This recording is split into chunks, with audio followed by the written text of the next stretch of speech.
I think this fun for all of us.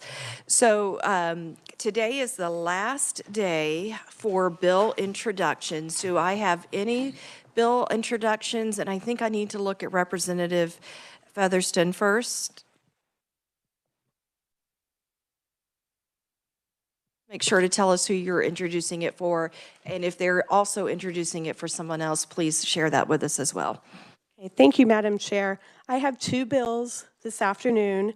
The first one is 25 RS 0873. I'm reading this in on behalf of Representative Martinez, so it is her bill, not mine, and it has to do with cell phones and social media awareness.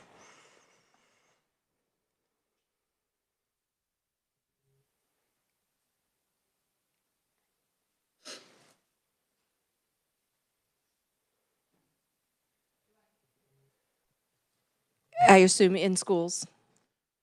That is germane. Do I have any objection? The number is 25 RS 0873. You're welcome. Any objection? Seeing none, the bill is introduced. Okay, then I have a second one. This is on behalf of Representative Meyer, 25 RS 0330, a bill which would eliminate the free and reduced price copay on school meals, including breakfast and lunch.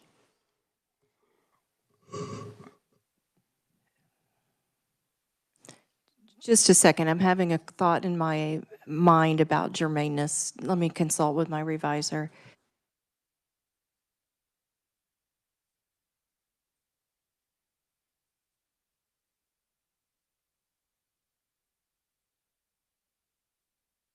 All right, we are going to call that germane. I think you've detected a sensitivity between keeping policy and budget in the right places. So, are there any objections?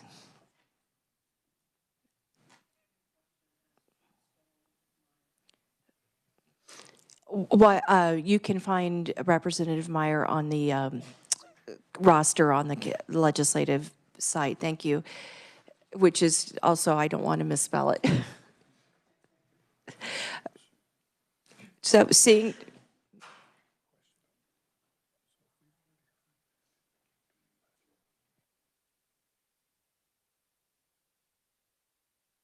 so the question was, if the budget doesn't fund it, can you bring the bill here?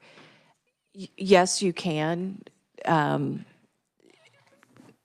So it's in order. Any objections to the bill?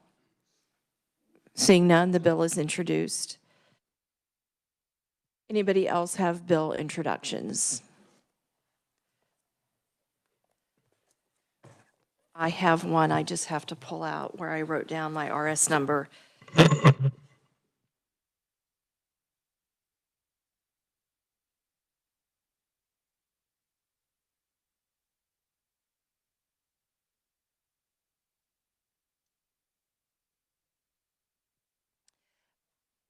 I would like to introduce 25 RS 1074, a bill concerning anti-Semitism on college campuses. Do I have any objection? Seeing none, the bill is introduced. Does anybody else have any other number they want to introduce today? The last day of days, hard deadline, cannot change it. Seeing none, bill introductions are over, and we will open our hearing on our first bill. And the first bill that we are going to hear is 2103. And I'm going to call on Jason to explain the bill to us. And as he's going up, I'm going to tell you that the fiscal note says that there is, the bill would likely require administrative changes at the school district level. However, any fiscal effect would be likely negligible. Jason. Go ahead. Thank you, Madam Chair, members of the committee. House Bill 2103 would amend one statute, 72-3121. This statute generally provides for the statutory attendance requirements and governs excused absences from public schools in the state of Kansas. Current law requires each Board of Education of a school district to adopt rules for determining valid excuses for school absences. Under House Bill 2103, you will see amendments on page 2 of the bill, starting generally in line 15, that would require that these rules also provide for excused absences due to participation in learning experiences. If that participation is approved in advance by the designated school district employee for approving such absences, then it would be excused. And if you look down on page 2, line 25 of the bill, you'll see a definition of learning experience that includes, but is not limited to, agricultural science activities, scheduled Future Farmers of America events, and 4-H programs that are part of organized competitions or events. So any of those type of learning experiences, and again, it's a non-exhaustive list there in the definition, would be considered excused absences if the students were attending those during a regular school day. These amendments would go into effect on July 1st of this year, and so would be effective for the 25-26 school year coming up. With that, Madam Chair, I'd be happy to answer any questions. Do we have questions for Revisor Long? Representative Featherston. Is it standard that the state usurps the local school board to determine what's an excused absence? I'm not sure what you mean by standard. There is state law already in place that directs the boards of education to determine rules for determining valid absences, and House Bill 2103 specifies particular absences that should be excused. Representative Pishney. Well, that was part of my question, Madam Chair, and thank you. Jason, then, so with this statute supersedes anything the state board and the local boards might want to do otherwise, that they are mandated to include these things? Yes, the rules of the Board of Education for determining excused absences would need to consider and allow for excused absences for learning experiences. Okay, thank you. Any other questions? All right, then Jason, I'll ask you one for a refresher.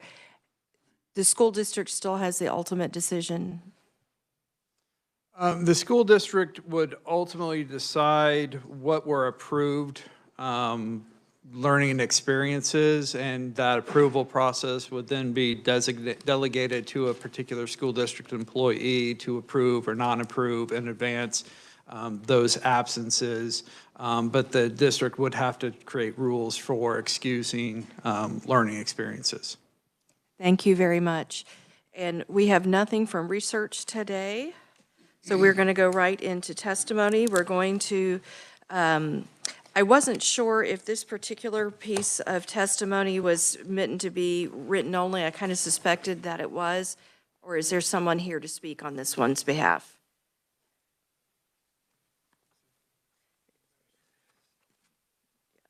And if you would identify yourself, please. Hadley. I'm Greg Hadley, and I am Assistant Vice President and Director for Extension for Kansas State University. And I am here with Dr. Sarah Moss. Sarah Moss, State 4-H Program Leader, Kansas State University. And the testimony that we're going to submit is for informational purposes. It kind of describes the type of activities that the students or this bill considers, wants to be considered for excused absences. And so I will let Dr. Moss begin with the first two. There's only three, and they're relatively short, so thank you.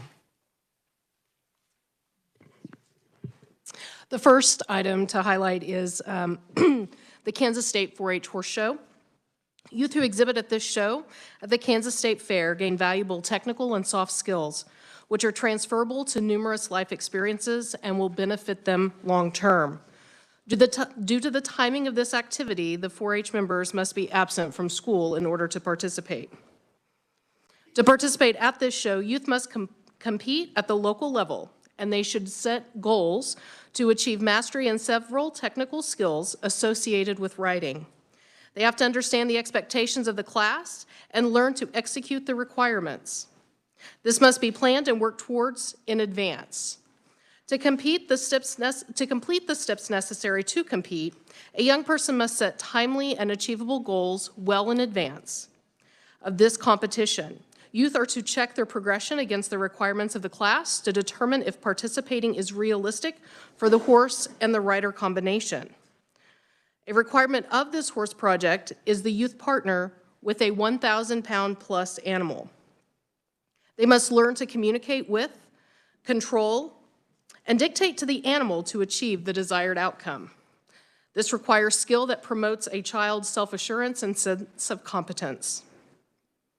Riding horses promotes physical and mental health. Youth who ride horses develop balance, coordination, strength, and flexibility. Horses are an antidote to digital media and allow youth to move their body, use their mind, and get outside in nature.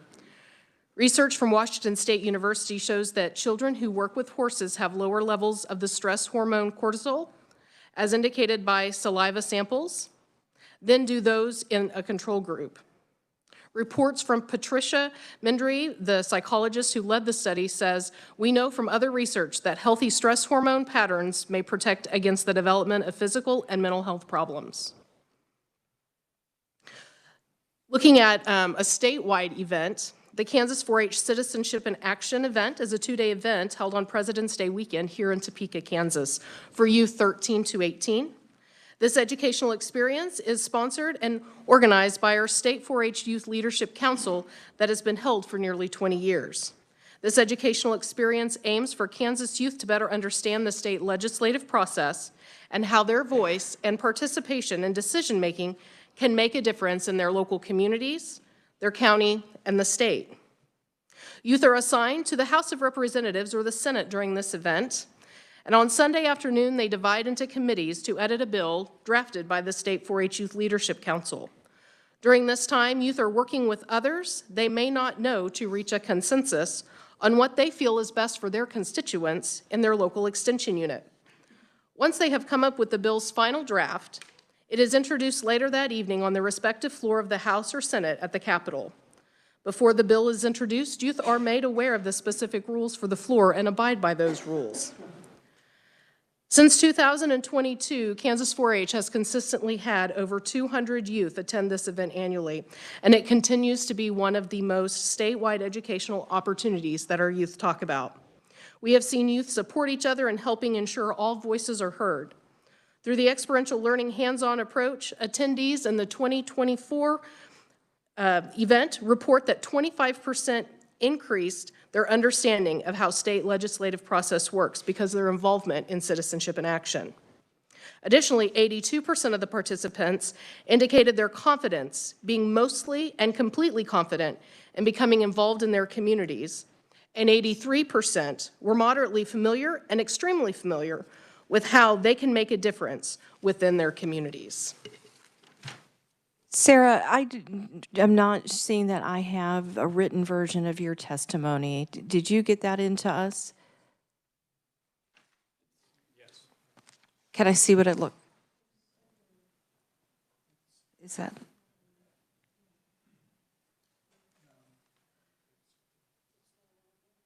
It's, okay. Oh, it was in misfiled. Okay, thank you very much. Greg, go ahead. Yes, and we need you to be pretty quick for us. we do try to schedule 4-H events off of school days, but sometimes it's just not possible. So for example, the last one that we're going to be talking about is National 4-H Congress, held in Atlanta, Georgia. Every year, about 37 youth go to this conference. It's geared towards 17 through 19-year-olds. And we hold it over Thanksgiving weekend, but it does spill over until the following Monday and Tuesday. And at this event, they do community service work in Atlanta, Georgia. They also learn all types of some soft skills and things that are critical in their life. And so our goal here today was to provide you with just some brief examples of many of the types of activities that our 4-Hers go to that unfortunately coincide with some school activities. Thank you. Do we have we have about 2 minutes for questions for Sarah and Greg. Do we have any questions? Representative Stogsdill.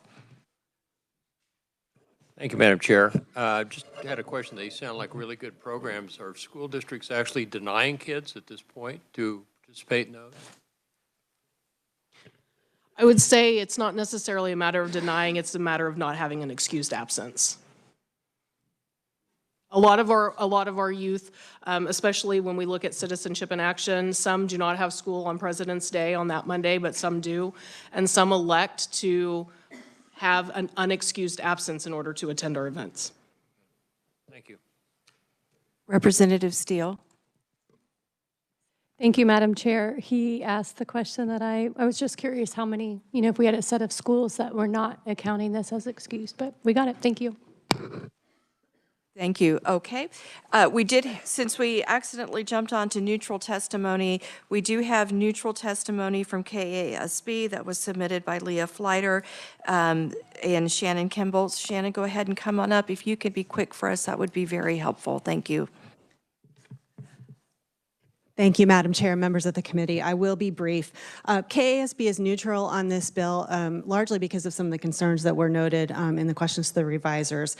While we recognize how important these kinds of experiences are for students and that they do provide them with some very important skills that we are trying to teach and also reinforce in our students' career and life skills, as school districts are also responsible for ensuring that students are present in school and learning the content that they are expected to learn under our state standards. So in our written testimony, we talk about how chronic absenteeism is affecting our kids. You all are very aware of that, but also how it's calculated, and excused and unexcused absences are treated the same. So just being absent from school, whether it's excused or unexcused, for 2 days a month in a school year results in a student qualifying as chronically absent. So we would encourage the committee to make one amendment to this bill, and we suggested the language in our testimony because we don't think that the definition of learning experience is sufficiently flexible to allow school districts to evaluate these kinds of circumstances in their local policy and ensure that they're appropriately balancing the students' benefit from these experiences with the school district's interest in making sure that students are present and learning the content that they need to learn while giving school districts the flexibility to ensure that all the programs that they are working with parents and families to make sure students get to participate in are included in the policy. And with that, I thank you for your time and would stand for questions if you have any. Thank you. Questions, Representative Steele? Thank you, Madam Chair. Thank you. How does KSAB feel about students missing school for athletic events? So if they are athletic events that are run by the school district, those are accounted for differently in terms of counting absenteeism, right? That's part of the curriculum and activities. But again, districts are making decisions about those circumstances based on the entire educational program. And they also have academic standards for students. If they're not meeting those academic standards, students are not allowed to participate in those activities. So that if they're not meeting academic standards, they wouldn't be allowed to participate. So if you're in an athletic event and you're supposed to be learning teamwork and communication and those skills, how is that different from an ag and letting that be excused? I don't think that we're saying that it is different. What we are saying is that in order to maintain flexibility in the and a board's in a board's ability to pass policy around excused absences. The only change we would suggest to this bill is in that definition of learning experience to say activities may include, rather than saying they have to include these, and sort of narrowing the scope of a board's authority over certain activities but not others in terms of defining a qualifying learning experience. Thank you, Madam Chair. Anybody else? Representative Brantley? Thank you, Madam Chair, and thank you for being here today. I just have a quick question. Is there any data showing the grade point average or grades for students that go to these ag events in comparison to sporting events? There is not data that, I can speak from my experience as a local board member. I am not aware that my district collects data on outside of school activities that students are participating in. If that kind of data is being collected, for example, by Extension or by the Kansas Department of Education, I have not seen it. That being said, when you are working with a family on an excused absence and they're following that board policy, those are conversations about the student's academic progress that principals and teachers would be well informed to have input on. Thank you. Madam Chair, I have one additional question. This may be someone else may need to answer this. Does this also include livestock shows where students would show cattle and such? Our reading of the bill would be that it could, if the local board policy chooses to define learning experiences to include, but it could include any number of things beyond what's listed in the bill. Okay, thank you. I just wanted to clarify that. Thank you, Madam Chair. Representative Brantley, if you repeat your question, we'll get an answer for you from the reviser. If not today, soon. I was just curious, the first one or second one? The second one. Second one. I was just curious if this would include livestock shows for sheep, hogs, cattle, goats. The students may go to State Fair or Kansas Junior Livestock Show in our local area and participate in those shows. Thank you, Madam Chair. Madam Chair, members of the committee, because the definition is not limited to just the specified events, then I believe it would be within the discretion of the Board of Education to excuse attendance to such events, even though the specified events are FFA events and 4-H programs, and I'm not sure if those would fall under what is being described by the representative. Likewise, I'm not sure if those animal showings would fall under agricultural science activities either, but again, it would be within the discretion of the local Board of Education to excuse such attendance. Representative Woods? Thank you, Madam Chair. My question is there any limit?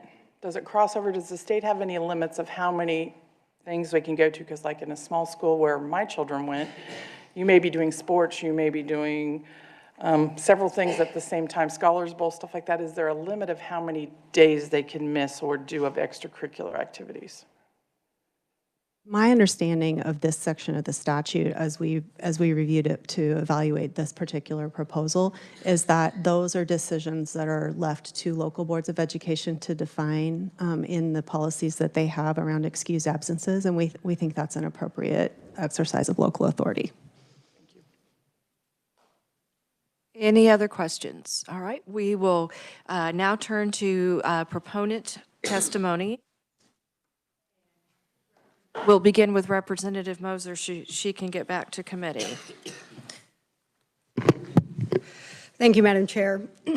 Members of the committee, I apologize, but I have to get back down because I'm chairing the Ag Budget Committee and we're hearing wildlife and parks as we speak.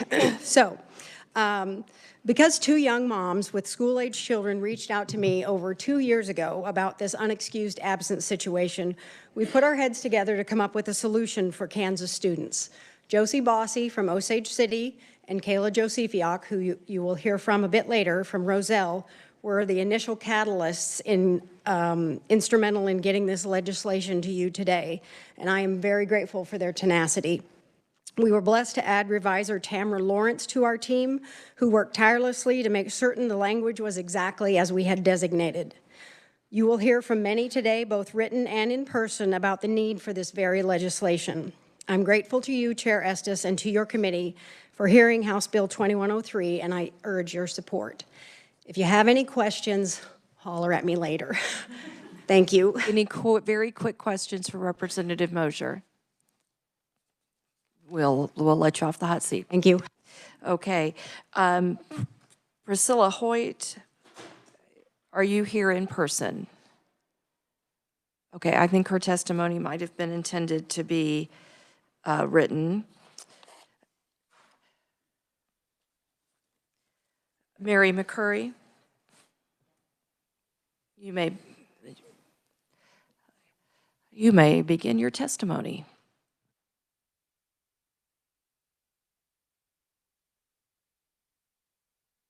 Good afternoon. My name is Mary McCurry, and I'm here today in support of House Bill 2103.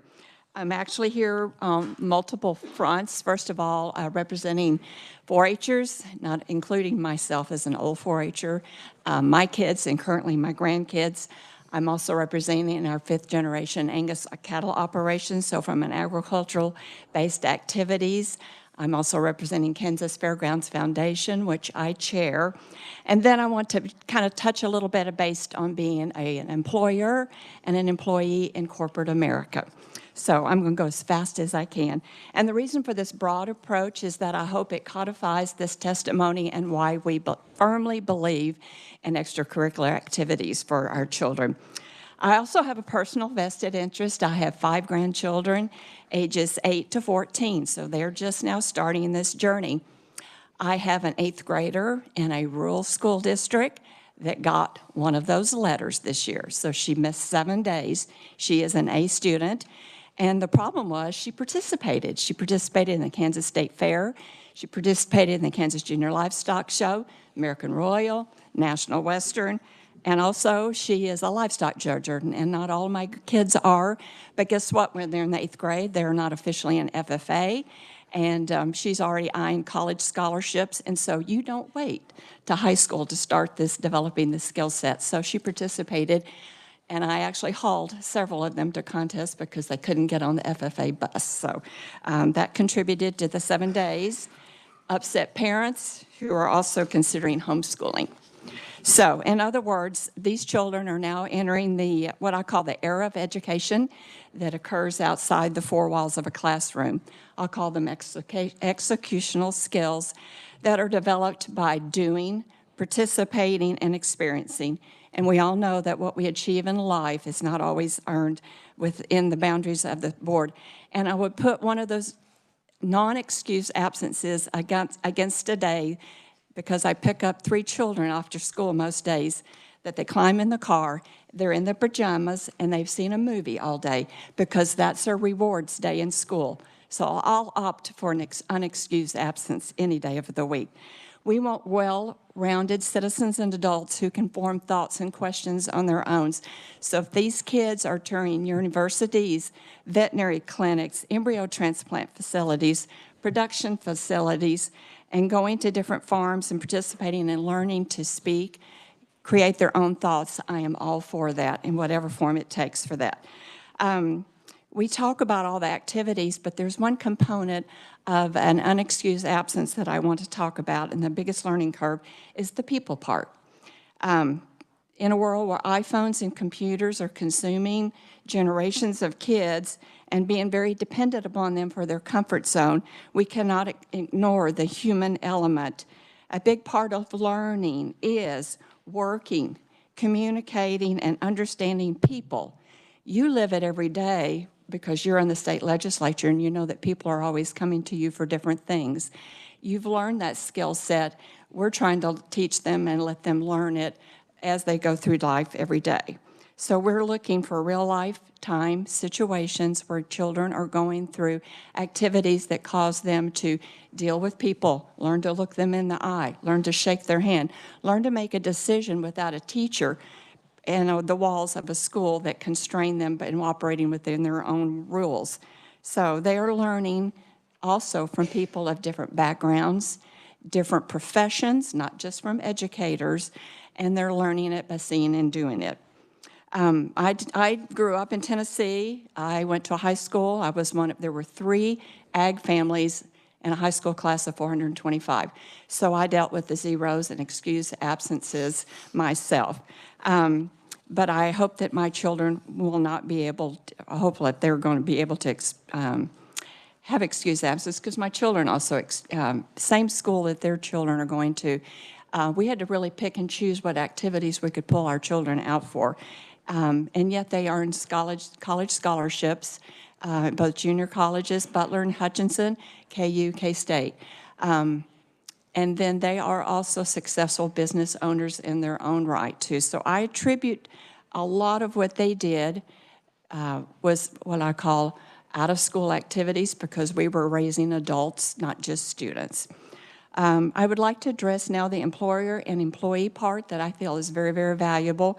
I actually had basically 2 careers in corporate America, 20 years in research and development, and 20 years in pharma. Research and development was actually centered in the food industry. I was very fortunate to work for 2 very large companies, Cargill and Tyson, one privately owned and one publicly traded. I hired, trained, mentored, and fired staff for these companies and understood their cultures and the employees, and more importantly, how they retained employees, and really what were some of the initial sorts when you're looking for good employees and you're looking at resumes and you have not met that person yet. One of them, especially with Cargill, was they were looking for employees who had livestock, some form of collegiate judging competition, because they knew those kids had spent 20 to 40 hours a week outside of college developing their skill set, whether they ended up being in agriculture or not. Many went on to be doctors. Okay, I'll shorten it up. So they keenly understood the value of dedication of everything outside of work. So I highly, anyway, it helped them check a box and hire those employees. So, and finally, as an employee, I do attribute, I worked for a pharmaceutical company many times. What you did, you filled a resume out, you went to a cattle call, there were 250 people there, and I attribute my resume, which contained a lot of 4-H and other extracurricular activities that were not school-bound, helped to differentiate me, allowed me to be hired and have a successful career. So regardless of what you think of other activities, I think we're here all about developing the whole person, what they can contribute to society. This is definitely an avenue that creates and grows children into better adults for all of us. I stand for questions. Questions? Representative Featherston. Thank you, Madam Chair. Could you tell us about the conversations you had with your school board that led to these absences being unexcused versus excused? I'm the grandparent, so I'm leaving that to the parents to handle that with their school board. Yes, it was there are some individuals there that need a little more education, I think. So I'm not going to get in the way of the parents. They are parenting their children. So I have not. You said these parents went to the same school your grandkids Yes, went to? So your conversations with the school board at that time? Did not. Busy keeping a full-time job that was 50 miles away from home. I apologize. I probably should have done that, but I didn't. Any other questions? Okay, seeing none, thank you very much. Thank you. So we had a conversation earlier about being a stickler about the rules and only when there's a meaningful purpose.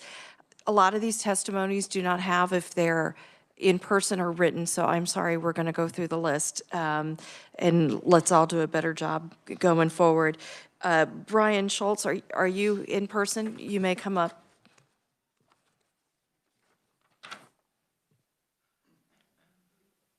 Because it makes poor Michelle has to guess when she's trying to sort through our testimony. So if we're having friends testify and we can help with that, that'd be wonderful. Madam Chair, members of the committee, I'm Brian Schultz. I'm the General Manager at the Kansas State Fair, and I come before you today to express our strong support of House Bill 2103. This bill is an essential step towards the ensuring that students engage in agricultural education and experimental learning are not unfairly penalized for their involvement in programs such as that foster leadership, responsibility, and career development. Organizations such as 4-H and the National FFA provide invaluable education opportunities that extend well beyond the classroom. These programs teach students critical life skills, including public speaking, teamwork, financial management, and hands-on problem solving. Participants in such programs help students develop a strong work ethic, leadership abilities, and the passion for agriculture, which is the backbone of our state's economy. Students involved in 4-H and FFA engage in real-life experiences such as preparing them for future careers in agriculture, business, science, and technology. They learn the importance and the responsibilities to raising and caring for their animals, managing programs, and working with mentors and peers. Many of these students go on to become our leaders in our communities and contribute to the agricultural workforce and advocates to advance this industry. I urge you to support House Bill 2103 to recognize the valuable experience learning and ensure that students engaged in 4-H and FFA and other agricultural education programs are afforded the opportunities to pursue their passion without unnecessary academic penalties. I stand for questions. Do we have questions? Seeing none, James, thank you very much. The next one I have is James Fisher. You're testifying in person. If you want to just highlight the part of your testimony that is different from what we have heard so far.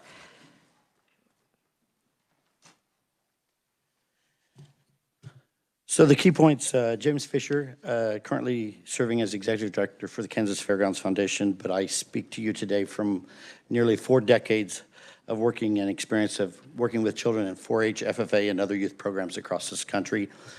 I was the Director of Junior Activities for the American Angus Association, the world's largest beef breed organization, and with the largest youth breed organization in the world. So we work directly with state and 4-H and other youth programs all across the state of the United States, as well as Canada and Mexico at that time.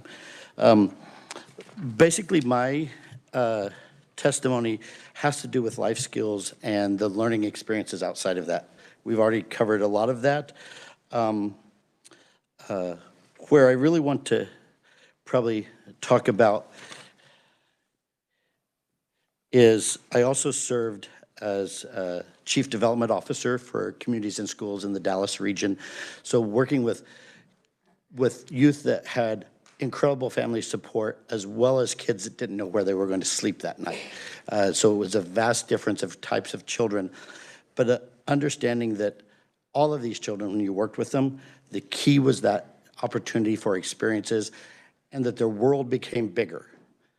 Once they got outside of their school, once they got outside of their classroom, the world and the opportunities and their vision for what they could be as individuals became much bigger. Class and education is vitally important, has always been vitally important. I'm the first member in my family to get a college education. Vitally important. But your education doesn't stop at the classroom. It becomes a great deal. I often say, don't let school get in the way of your education. And what I mean by this is that education is very important to the success of a student, but it has to be multifaceted. Classroom learning is one part, one of those many facets. Having the opportunity for experiential learning through participation in learning experiences, agricultural science activities is one additional critical component in providing the best educational opportunities for students across the state of Kansas. And Thank you. We'll take questions. Seeing none, thank you so much. Appreciate you coming. Is Beth Gaines in person or just written? I don't see her, so we're going to. Linda Chase, is that written? Okay. Justin Jansen. Okay.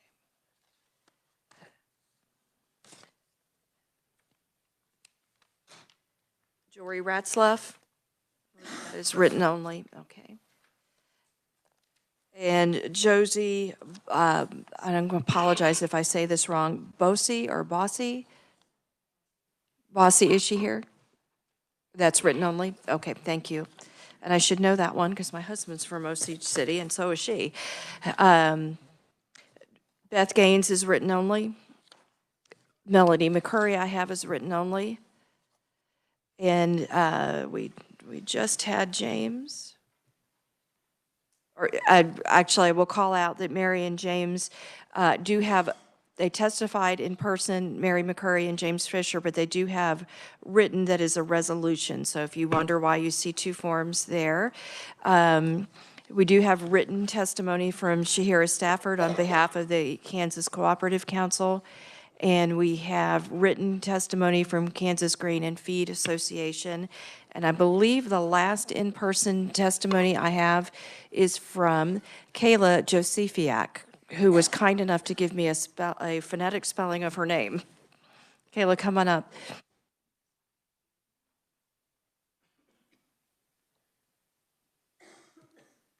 Thank you, Chair Estes.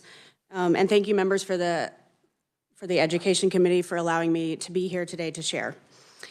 His name was Hercules, my very first show steer, a gentle giant of an animal, and I'll never forget the bittersweet feeling as I walked him onto the trailer after the premium sale. It actually brings me emotions right now. Tears welled in my 7-year-old eyes as I said goodbye, proud of the early mornings and long hours I had poured into him, but also grieving the end of a chapter. What I didn't realize then was how much Hercules and my 4-H experiences were preparing me for life, teaching lessons about hard work, resilience, and showing up even when it's tough. These moments weren't just life lessons, they were critical academic lessons as well.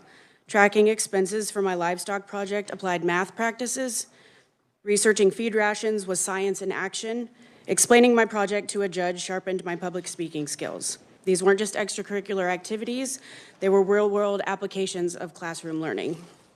That's why recognizing 4-H students' participation as valid school absences is essential. Just as students miss school for chess meets and Scholars Bowl, and athletes miss school for games and tournaments, 4-H students need and deserve support for the activities that help them grow as leaders and problem solvers. Legislative efforts like House Bill 2103 recognize that agricultural science activities, FFA events, and 4-H competitions are integral to education and should count as valid school absences. Through 4-H, I didn't just raise animals, they raised me. I learned to set goals, work tirelessly, and take responsibility for both success and failure. Mornings spent feeding calves, cleaning stalls, and rinsing animals weren't just chores, they were building blocks for who I would become. Looking back, I see God's hand in those years. The barn truly became a place of quiet reflection where I processed struggles and leaned on Him for strengths. Setbacks, whether a sick animal or a tough show, taught me to trust in His plan. Those challenges strengthened my faith and prepared me for my calling. I wouldn't be the certified Christian life coach I am today or the professional speaker I am without these experiences. Now, as a 4-H parent, mom, and advocate, I see the next generation walking into the ring. My children, nieces, and nephews, and the kids who feel like family are pouring into these projects, learning the same invaluable lessons. But here's the most important part. I want to share the incredible ability that 4-H has to seamlessly align with the classroom. In 2013, Kansas became the second state to adopt next generation science standards, which focus on hands-on learning, critical thinking, and cross-cutting concepts. These are super important as a science teacher. So when kids are doing all the things that they do in 4-H, they are using these skills. And as a former secondary science teacher and a current school board member, I've seen firsthand how these real-world applications act in the classroom. I can tell you the kids that were in 4-H. Hercules was more than my first show steer. He was my first great teacher. Through him and through 4-H, I learned that hard work, responsibility, faith, and the foundation of a meaningful life. Now I see those same lessons taking root in the next generation, reminding me why it is incredibly essential that House Bill 2103 passes. Do we have questions? Representative Nguyen. Thank you, Madam Chair. Now, did you say you are currently a school board member? Yes, I am. So have you developed the policy to make these absences part of your school policies? For the school year this year? However anytime? long you've been on the school board? We have not worked on any policy regarding this, because if this does not get passed, then we will have to adhere to what our current school policy is. However, I spoke with my administration, and they are 100% on board that these absences will be counted the same as any KSHA activity, So, which therefore we will then amend our policy. but you as a school board have essentially the power to do it. Is not that correct? Isn't that correct? We do, but if we're turning in absences that are for 4-H activities as school-related activities right now, and they're not, then we are essentially being untruthful to the state for our. My question is, why haven't your school board, close to 4-H activities, taken the initiative to determine it is a valid absence? It is a valid absence for our school, but our school will be counting these just like they would be counting a track meet, a basketball meet. So it is a different kind of absence, just like the KASB shared before. Any other questions? Seeing none.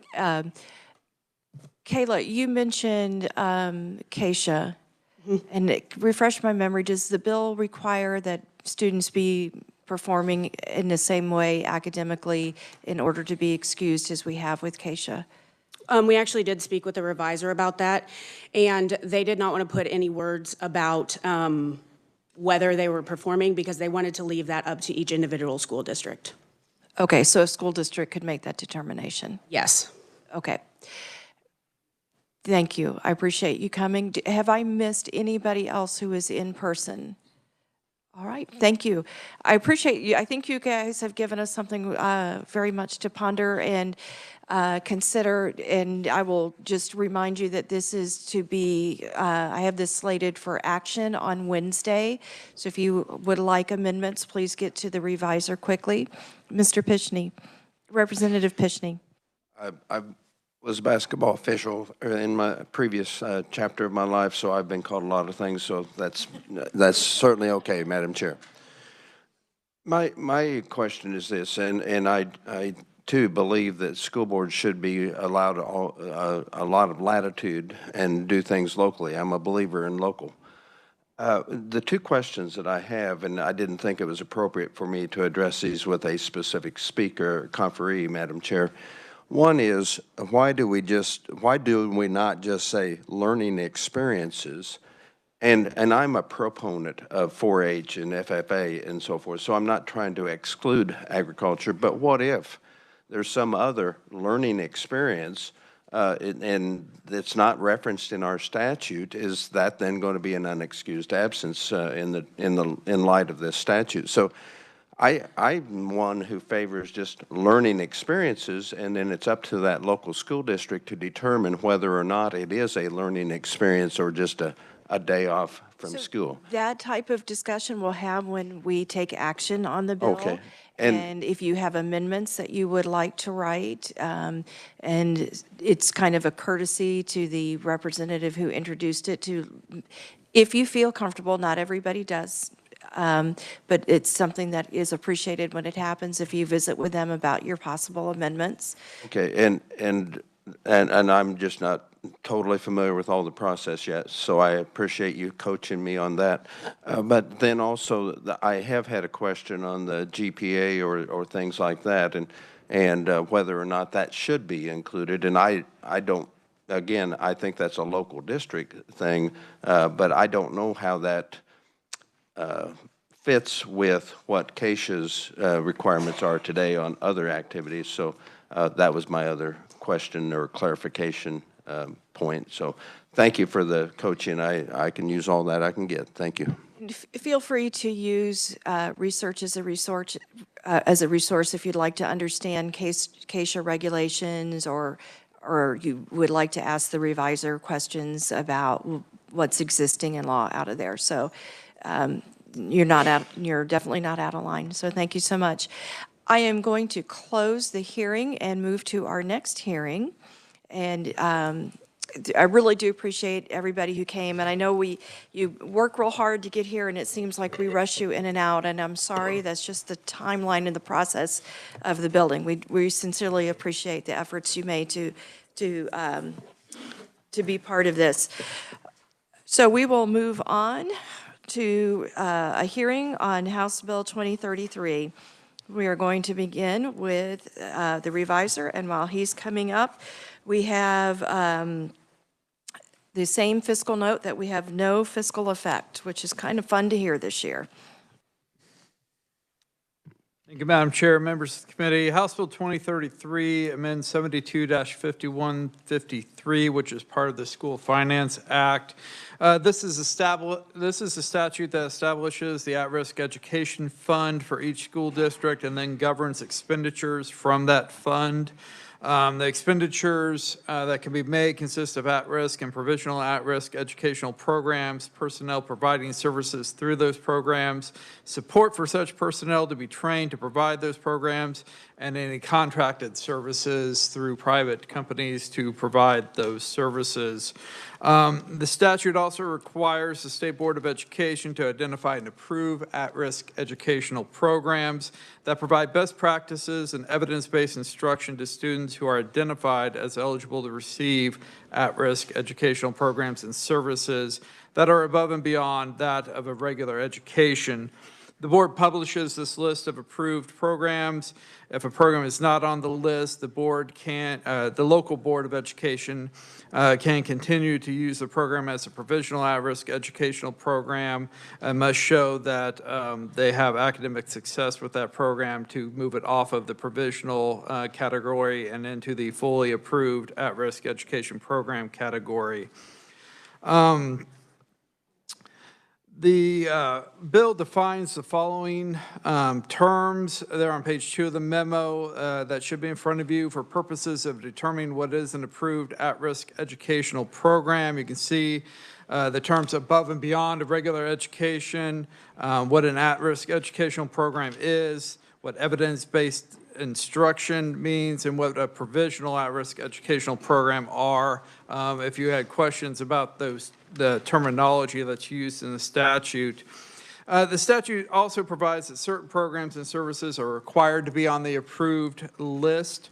Under current law, such programs and services are those that are provided by a state-based national nonprofit organization that focuses on students who are identified as eligible to receive at-risk or face other identifiable barriers to success, that provide evidence-based instruction and support services inside and outside the school setting, and evaluate the outcomes for students, including attendance, academic progress, graduation rates, and pursuit of post-secondary achievement.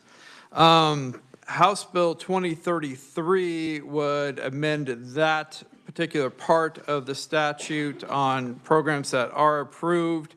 The amendment appears on page 2 of the bill, lines 18 and 19, to include programs and services that are provided by a nonprofit organization that is accredited by the International Multisensory Structured Language Education Council. Those programs and services would immediately be included on the approved list by the board if this is enacted, and if enacted, that would be effective July 1st of this year, and we go into effect for the next school year. Happy to stand for any questions. Questions? Representative Nguyen. Thank you, Madam Chair. Jason, where is the Phillips Fundamental Learning Center located? Wichita, Kansas, I believe. And this is the only organization that is licensed to provide this training in the entire state? I'm not sure about that. I will defer to my colleagues in the research department to confirm that. IMSLEC will be testifying, and you're welcome to ask that question to them. Okay, well, it just says it's the only accredited organization in Kansas, so it seems like it's the only organization. Research seems to agree with you. But if you want to confirm it, you're welcome to ask. You're welcome. Any other questions? All right, seeing none, we will call on Elena from research. I'm sorry, Nicole from research. asked Nicole to kind of give us a picture into what it takes to be accredited by MSLEC. Yes. Hello, Madam Chair and members of the committee. I'm Nicole Fielder with Legislative Research, and you all should have a very short memo on your all's desks about the International Multisensory Structured Language Education Council, which is what's up for discussion in this bill. I'm going to not say that full name very many times. The International Multisensory Structured Language Education Council, or MSLEC, is a 501c3 organization that accredits quality multisensory structured language education training courses. And I won't read every bit of this, but just the highlights are that the training programs may be independent post-secondary training programs, or they may exist within already accredited institutions such as colleges, universities, or medical entities. MSLE instruction incorporates approaches and instructional components demonstrated to assist individuals with dyslexia and related disorders to gain literacy skills. MSLE instruction contains the listed components here on content and principles of instruction. For their accreditation process, once a training program submits an accreditation application and is favorably recommended by the MSLEC Review Committee, the applicant enters formal candidacy, which could last from 6 months to 2 years. Formal candidacy includes accreditation review, self-study notebook, MSLEC site visit, and specific on-site evaluation team report, and culminates in their decision. The initial accreditation must be reaffirmed after 3 years, renewed in 5 years, and then thereafter reaccreditation is required every 7 years.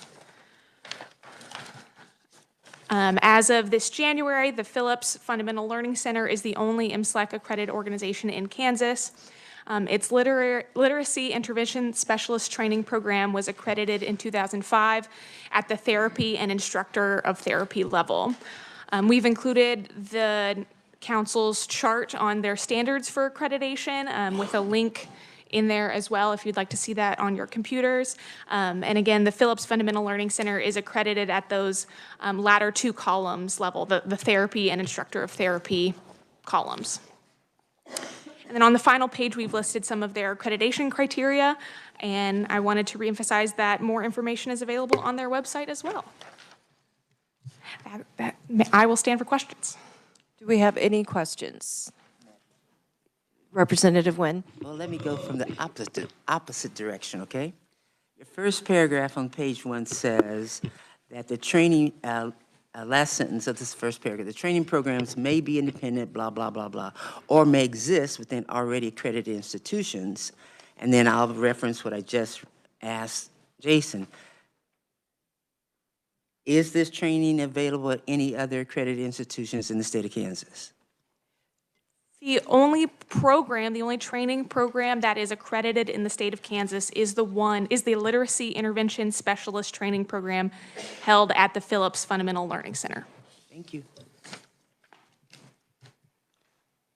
Representative Nguyen, I think that one of our conferees will have your question, because I think there may be some universities that provide this through Phillips and on an adjunct basis. And I think that might be what you're trying to ask. So we'll keep asking and help you get your answer. I think I have my answer, but the way it's presented, but I sure will look forward to their answer. Okay, very, very good.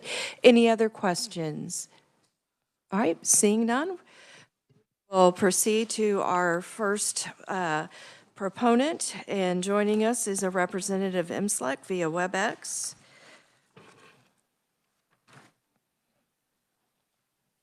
Nat, go ahead and cue, I believe that is Nancy Rose, if you want to cue her up. Sorry, I meant to say Kathleen Rose. Kathleen, we see you and we hear you. You may begin. All right. Madam Chair and members of the committee, I am Kathleen Rose. I am speaking today on behalf of the International Multisensory Structured Language Education Council, which I will refer to as IMSLEC.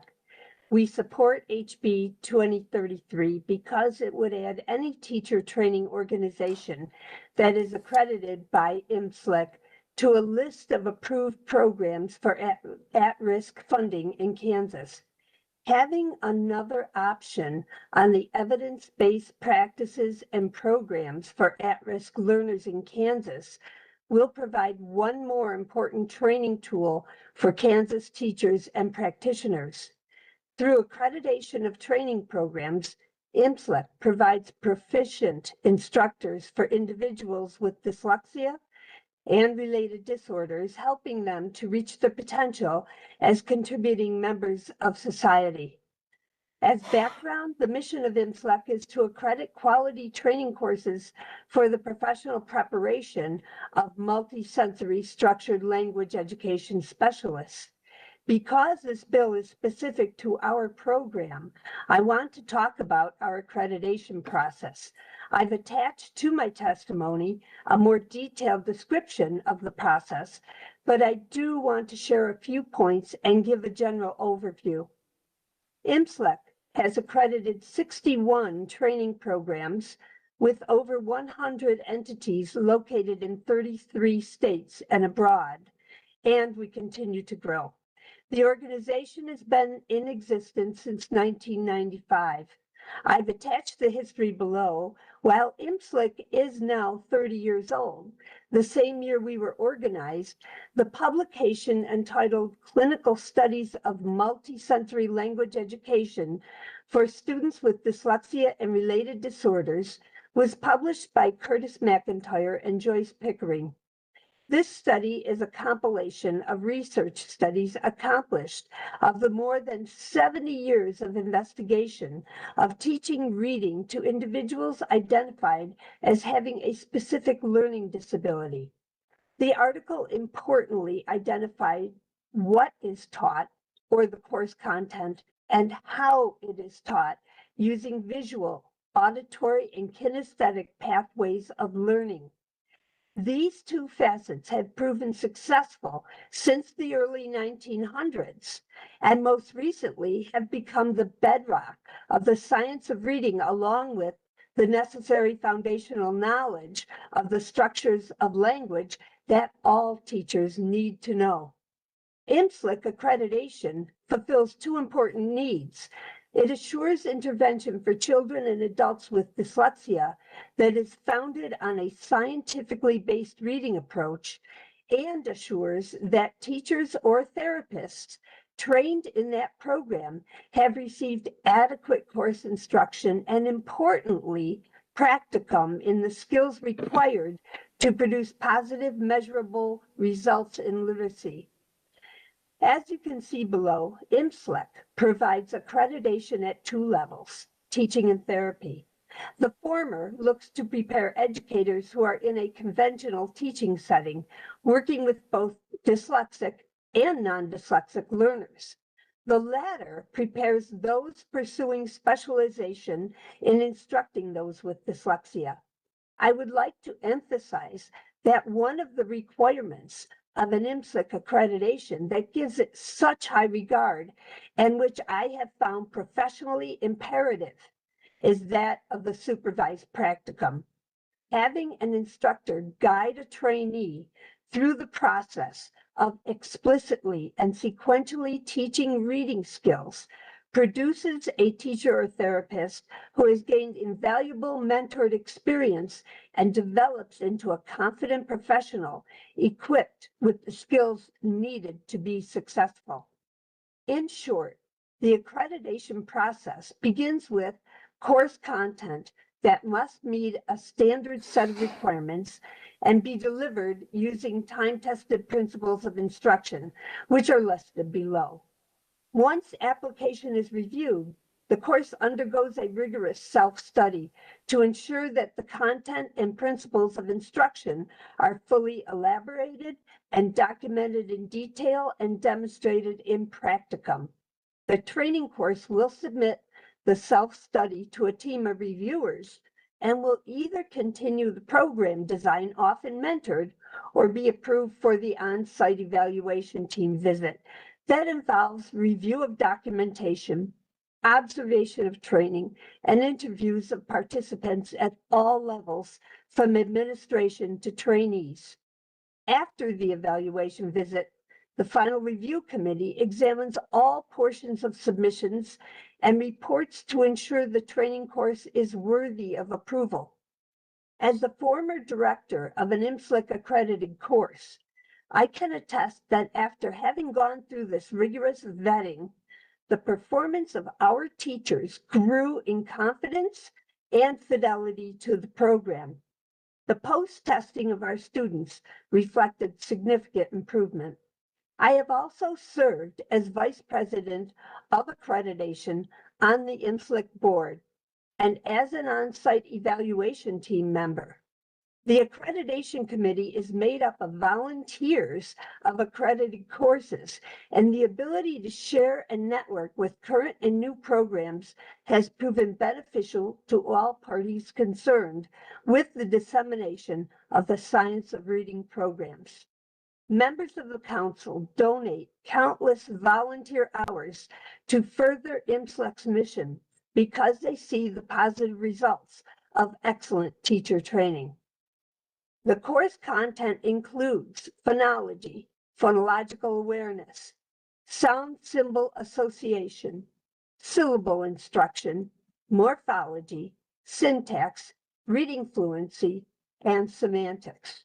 The principles of instruction are that the instruction must be simultaneous and multisensory, systematic, sequential, and cumulative, direct or, in other words, explicit instruction, diagnostic teaching, and synthetic analytic instruction, meaning parts to whole and whole to parts, breaking down the language and putting it back together again. Once a program achieves accreditation, a 3-year review is conducted to ensure fidelity to the program. Approved programs must seek reaccreditation every 7 years afterwards to remain approved by IMSLC. Please note that IMSLC is allied with several other organizations such as the International Dyslexia Association, the Academy of Orton-Gillingham Practitioners and Educators, and the Academic Language Therapy Association. There are many different ways states approach the challenge of working with students who struggle to learn to read.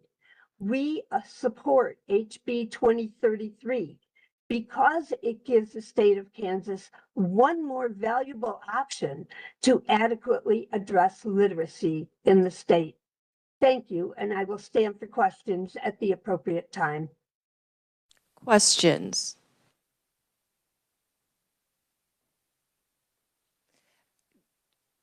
Thank you so much. I'll let you know if someone comes up with a question later. Right now, we do not have any. Representative Nguyen, you didn't have a question? Okay.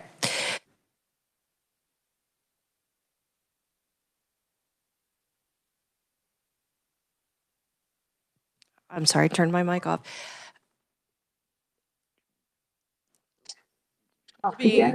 Let me move to Angie Schreiber, because I think you'll be pretty quick, and that way then we can give our remainder time to Janine Phillips.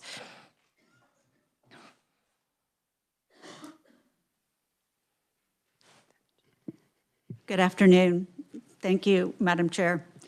My name is Angie Schreiber, and if you don't know, yes, I am married to one of your members.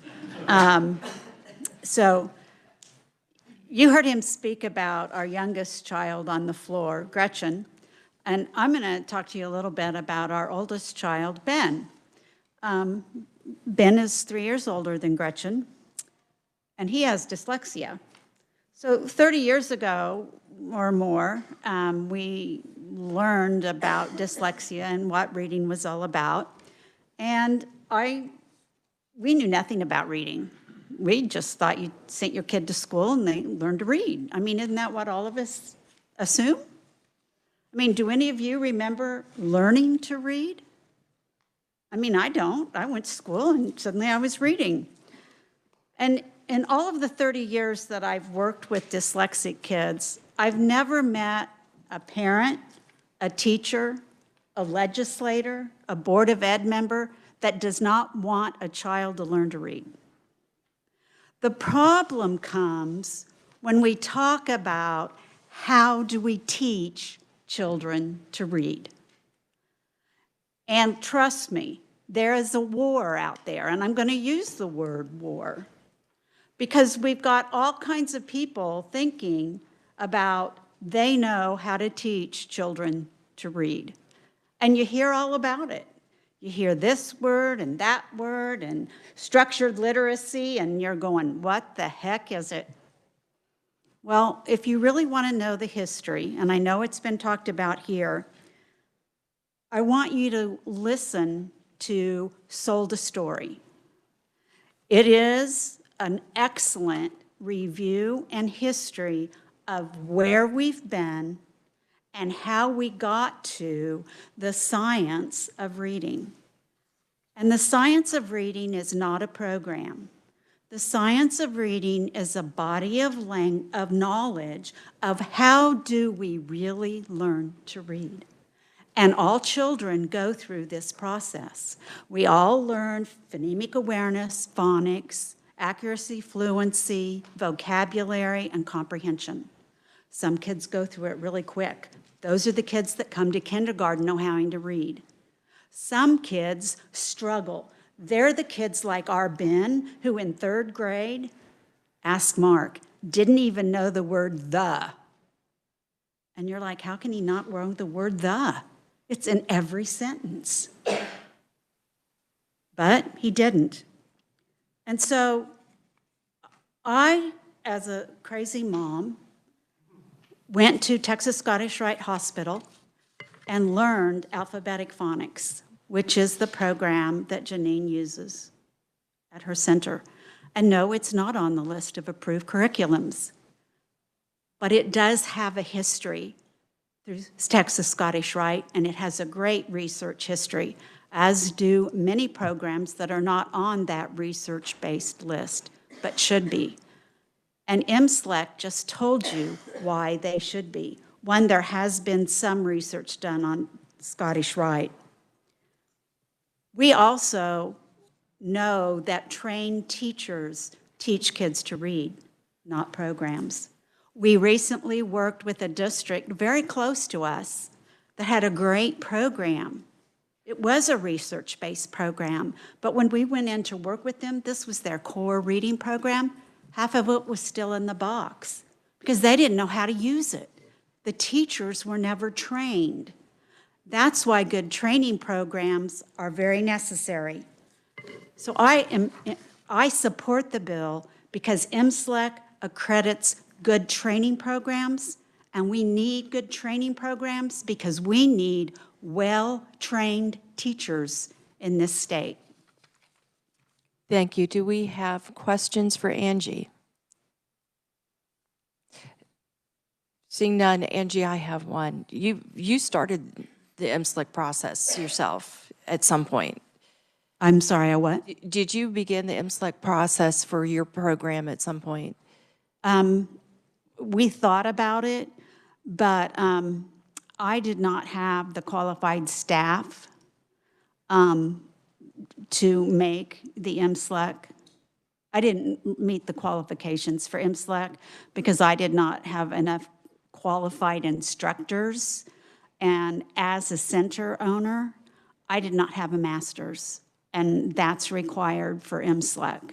So you found the standards and the MSLEC to be very rigorous. They are extremely rigorous. So it wasn't going to fit our center. Okay, and I understand that that tall guy you're married to reserved the room next door, that if you want to visit with Angie later, she volunteered to stay, so you could ask her more questions. Correct. And Janine has also agreed to stay, so if you have questions of her. So I know there's a lot out there on reading. There's been a lot tossed around. Some of you are new to this. I will be glad to answer any questions you have. Thank you. Last call for questions. We're going to move on. Janine, I need to also leave.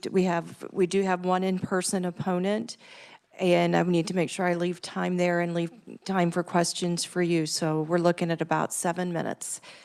7. All right. Not sure I can do it in 7, but I will do my best. Sorry, I'm really hoarse today. I'm Janine Phillips, Executive Director with Fundamental Learning Center. And there we go. This is Fundamental Learning Center. We put the center together 20 years ago now in Wichita, Kansas, as a place for parents to come to find out if their children are dyslexic, as well as what to do about it. We are also a teacher training site that's MSIC accredited, and I have to thank both Angie and Kathleen for their wonderful descriptions of how rigorous the accreditation is. As I was listening, I was tired all over again from going through that. So we are specialists, and we are specialists in that area of dyslexia. I am here basically to ask that this House Bill 2033 be approved for many reasons.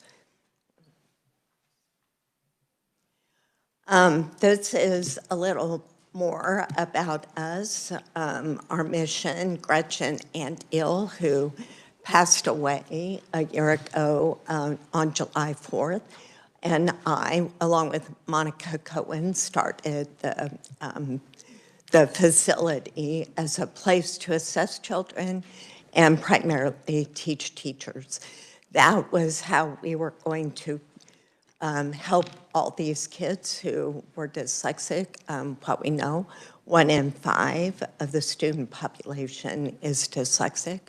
The other thing I will tell you is Kansas chose not to recognize these children until a year ago last March. So we've gone a long time taking care of these kids by ourselves, basically sharing research-based information with the parents and teachers, enabling them to teach these kids how to read. Again, we opened in 2001 in Park Lane Shopping Center, 3,000 square feet.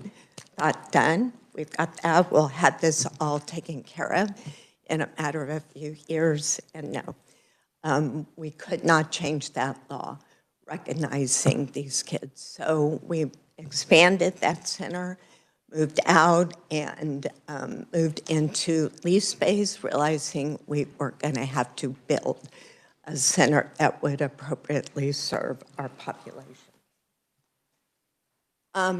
Again, why I'm here is basically we need to work to turn around our students' futures. I hope all of you saw the NAEP scores. I don't know how you could miss them. They were quite the subject of every channel I watched.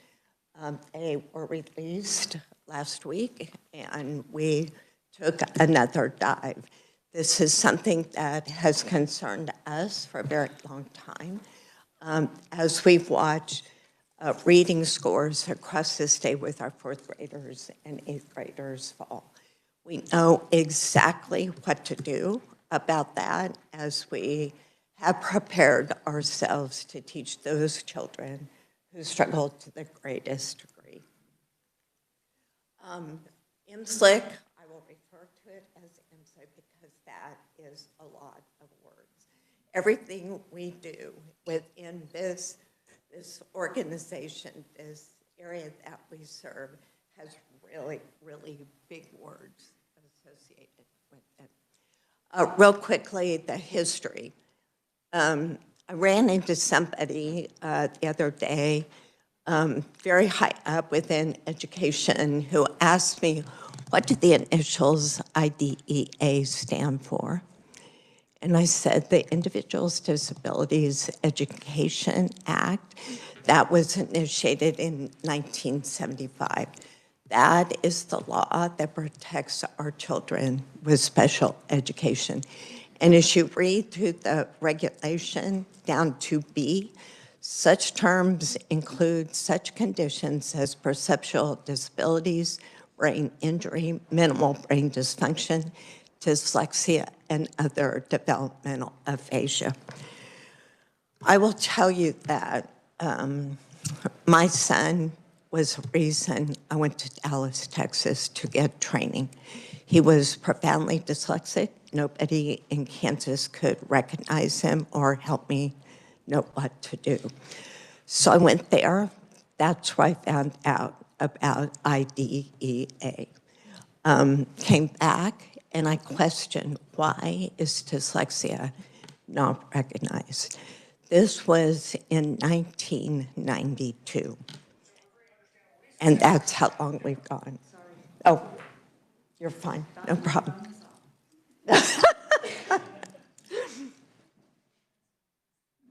So, yeah. So who was that? That was your son? No. No, okay, all right.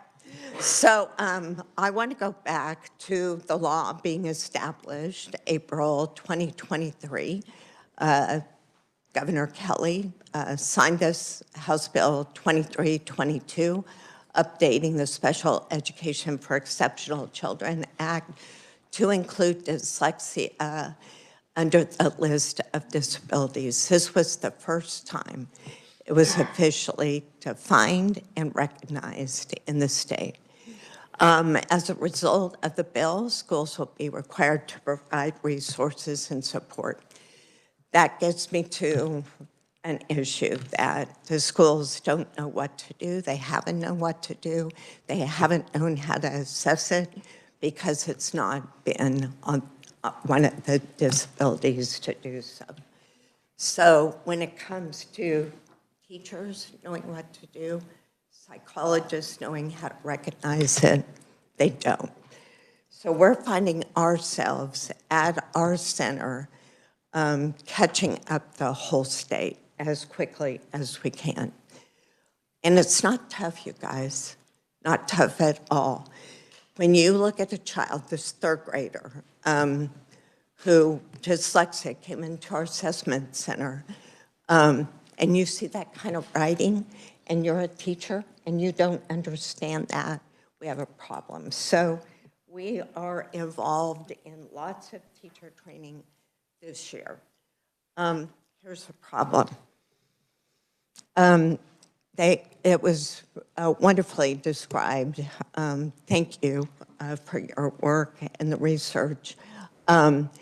If you look at the state at-risk programs, this was in 2023, and you look down, alphabetical order, alphabetic phonics is listed. Under it is Amira.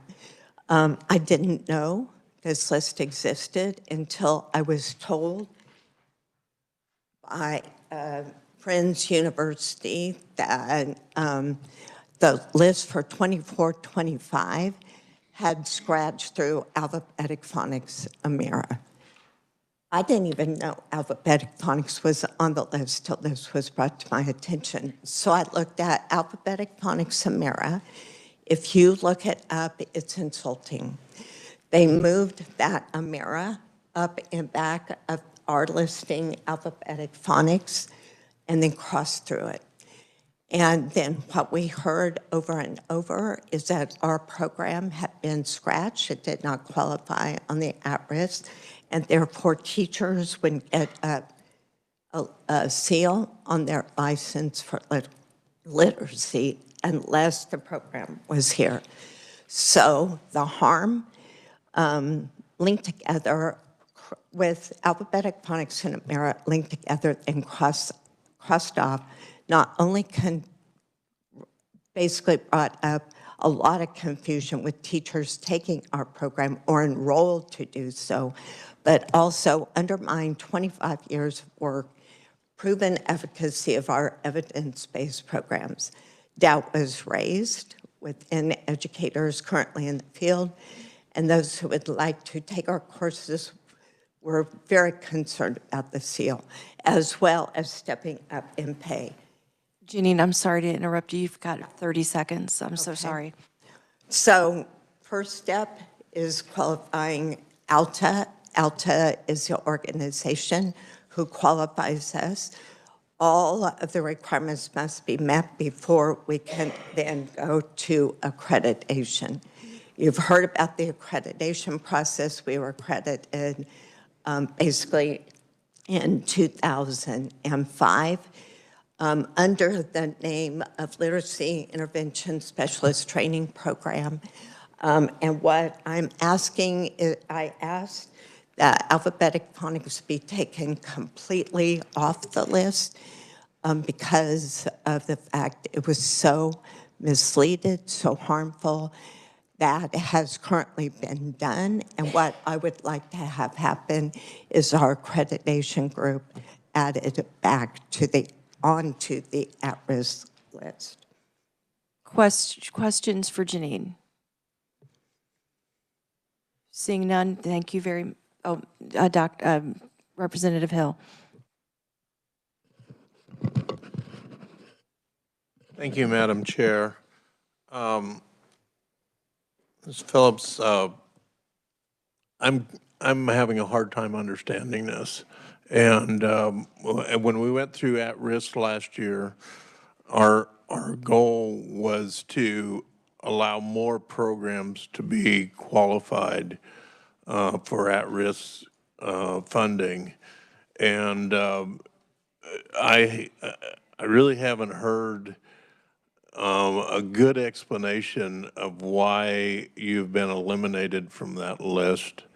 And I guess in my mind, I'm trying to figure out how opening up for requiring less field experience, less documentation in the field ended up costing you guys your spot on the approved list. I think the issue primarily was the Amira being added. And if you look that up, and alphabetic phonics Amira, there is no such thing, and Amira is incredibly slanderous to the alphabetic phonics program. As I said, it's been so detrimental that we are going back to ask that our literacy intervention specialists, that the way we are accredited be listed in place of alphabetic phonics or just list the accreditation group. There are lots of groups that have gone through that who can come and help in the state, but we are the only group that is accredited, and it is a thorough accreditation process. So I don't know if I just answered your question. Let me maybe try it a little bit different. Do you have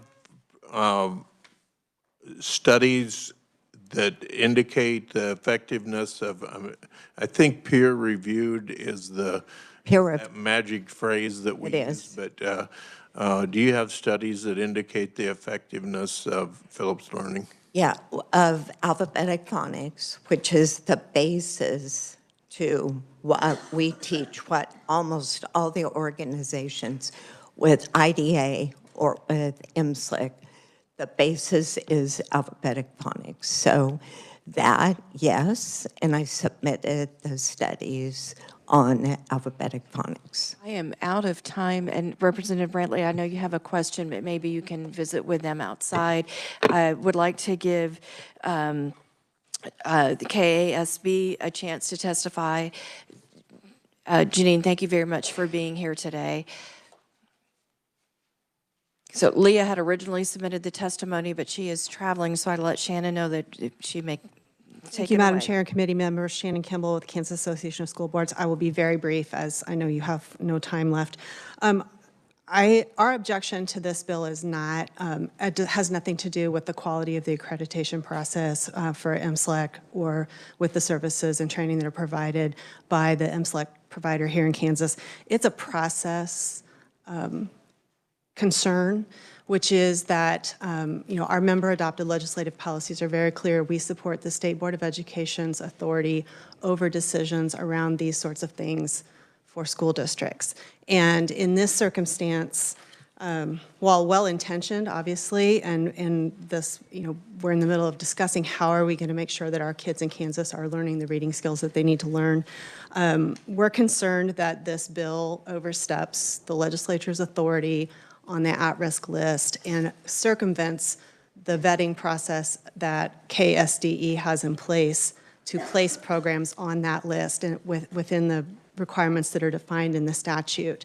And so I just want to point that out because I'm not sure why this particular accrediting process and the organization involved in it is, if they are in that process, if they've tried to engage in that process, but we would like to ensure that local school boards can rely on the use of those processes at KSDE when they put things on the list that then local boards of education are considering accessing with those at-risk funds. So we believe that the determination of being on that list is best left to the agency and the experts at the agency that make those decisions for all the other programs that local districts use. Thank you very much for your time today.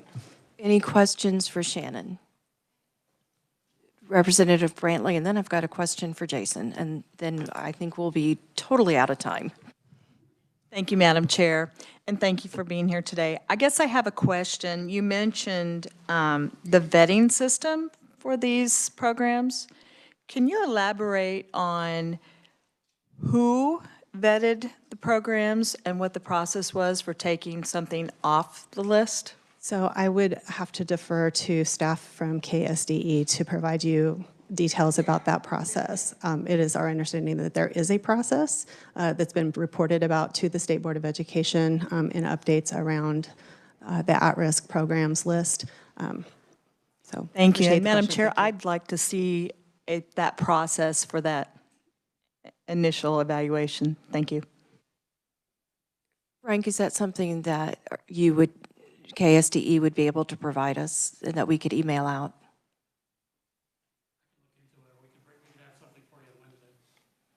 Okay, thank you. Not sure about time, but let's see what we can work out. Jason, my question, and Shannon, thank you so much. I appreciate you being here. Jason, the ultimate decision still lays with the State Board of Education, or KSDE. Madam Chair, members of the committee, the provision says that the list of approved at-risk educational programs shall include programs and services provided by any other nonprofit organization that is accredited by the International Multisensory Structured Language Education Council. And so any organization that is accredited by that council and provides programs and services for at-risk youth must be on the approved list. There is no discretion on the part of the department with respect to that. Okay.